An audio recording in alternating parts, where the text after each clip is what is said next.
Bom dia, amigo. Aqui estamos nós juntos mais uma vez no começo de mais um dia, começo de uma nova semana, começo de um novo mês, terceiro mês desse ano de 2010. Como o tempo tem passado rapidamente. Mas neste momento eu quero aproveitar esses instantes de reflexão, quero aproveitar a preciosidade de sua atenção para estudar aquilo que a palavra de Deus tem a nos dizer. Mas não sem antes desejar a você um bom dia e transmitir o nosso abraço para aqueles que hoje completam mais um ano de existência. Que Deus abençoe ricamente a vida de cada um de vocês. Receba o nosso abraço carinhoso, receba a nossa garantia de que o Senhor certamente cuidará de você e estaremos orando por isso. Quero ler com você alguns versículos encontrados no livro de Atos dos Apóstolos, capítulo 17, os versículos 24 a 28, onde encontramos o seguinte: O Deus que fez o mundo e tudo que nele existe, sendo ele Senhor do céu e da terra, não habita em santuários feitos por mãos humanas, nem é servido por mãos humanas como se de alguma coisa precisasse, pois ele mesmo é quem a todos dá vida, respiração e tudo mais. De um só fez toda a raça humana para habitar sobre toda a face da terra, havendo fixado os tempos previamente estabelecidos e os limites da sua habitação, para buscarem a Deus, se porventura tateando o possam achar, bem que não está longe de cada um de nós, pois nele vivemos e nos movemos e existimos, como alguns dos vossos poetas têm dito, porque dele também somos geração. Esse belíssimo texto, essa belíssima afirmação a respeito da natureza de Deus, faz parte de um discurso do apóstolo Paulo ali em Atenas, quando ele encontrou um altar erigido ao Deus desconhecido e usou isso como link, como ponto de partida para falar a respeito do verdadeiro e do único Deus. Num contexto de paganismo, onde diferentes e falsos deuses eram conhecidos, onde o panteão propunha diversas divindades, o apóstolo Paulo quer chamar a atenção para a natureza, a essência do único Deus verdadeiro. Na primeira parte desses versículos que lemos, há uma preocupação em mostrar a natureza de Deus em relação ao homem.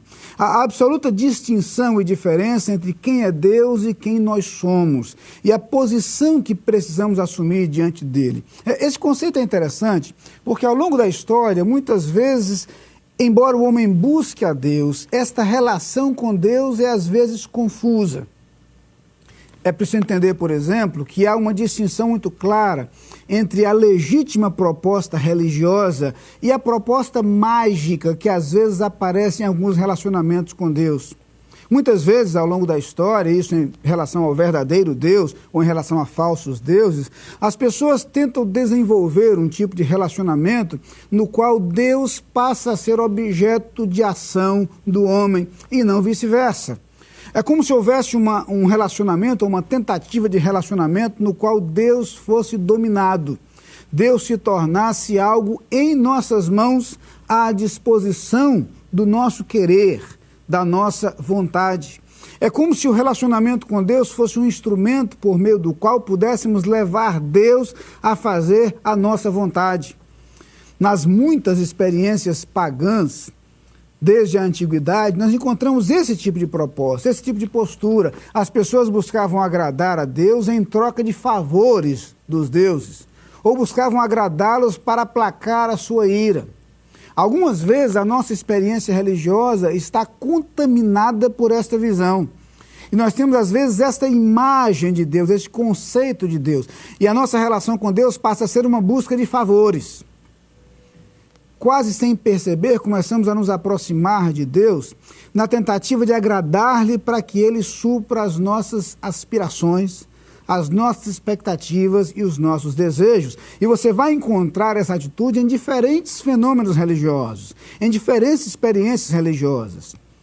Mais precisamente em nossos dias, com a teologia da prosperidade, isso tem ganho uma força muito grande.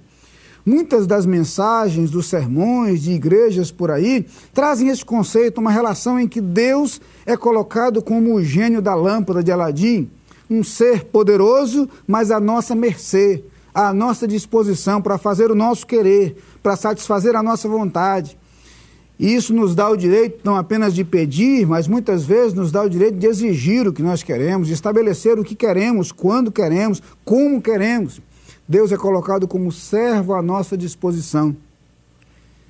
Paulo tinha percebido isso em algumas relações religiosas, na verdade mágicas, de experiências de alguns povos. E aqui precisa demonstrar claramente que o Deus verdadeiro é um Deus que não se sujeita ao homem. É um Deus que não habita em templos feitos por mãos humanas. É um Deus que não está subordinado à vontade humana. É um Deus que não precisa do homem. Ele quer deixar isso claro, ele não precisa do homem. Ele não depende daquilo que o homem faz por ele. Mas é alguém que em sua perfeição, em sua posição absoluta, em sua totalidade, pode e deseja fazer algo por nós. É preciso entender que a relação existente entre o homem e Deus é marcada, acima de tudo, pela misericórdia de Deus, pela generosidade divina, pelo amor de Deus demonstrado em seu cuidado para conosco. Quando percebemos isso, quando notamos isso, nós passamos a nos relacionar com Deus não na busca das nossas próprias vontades, mas numa postura de sujeição e de submissão à vontade de Deus. Nós entendemos, sim, que a vontade de Deus é perfeita, que a vontade de Deus, embora distinta da nossa às vezes, será sempre melhor que a nossa própria vontade e que vale a pena nos aproximar de Deus, permitindo que a vontade dele se cumpra em nós, permitindo que a vontade dele se faça verdade em nossa experiência, permitindo que os projetos dele aconteçam em nosso viver.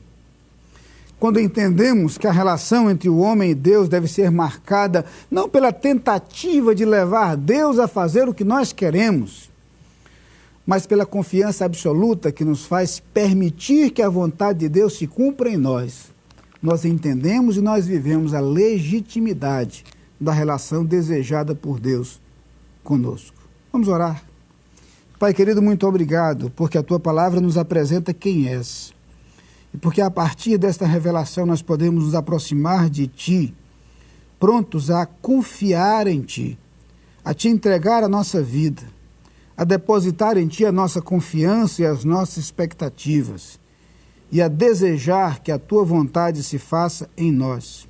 Ó Pai, que a nossa relação contigo seja marcada por esta segurança, por esta confiança e por essa entrega. Cuida de nós e dirige as nossas vidas realizando a Tua vontade em nosso viver.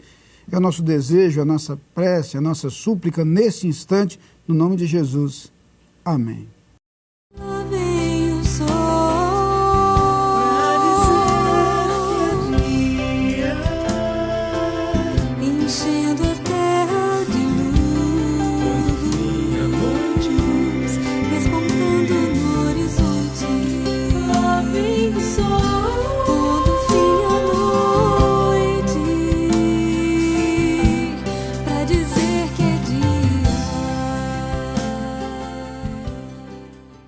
Você é nosso convidado a participar das atividades da Igreja Batista da Capunga. No domingo, Escola Bíblica Dominical, às 9 e 18 horas. Culto, às 10 e 19 horas. Transmitidos ao vivo pela internet e pela Rádio Evangélica 100.7.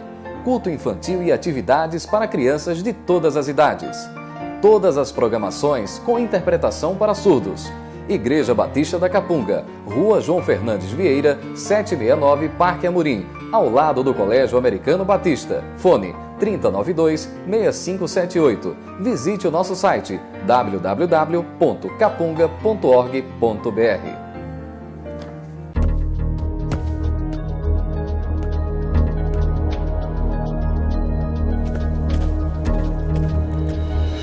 A Adlim cuida da sua empresa para você cuidar mais de você. Adlim Consultoria e Gestão em Serviços. 30 anos de trabalho. ISO 9001 e 14001. Soluções empresariais inteligentes e personalizadas em mais de 200 áreas. Adlim. Experiência de sobra para sobrar mais tempo para você.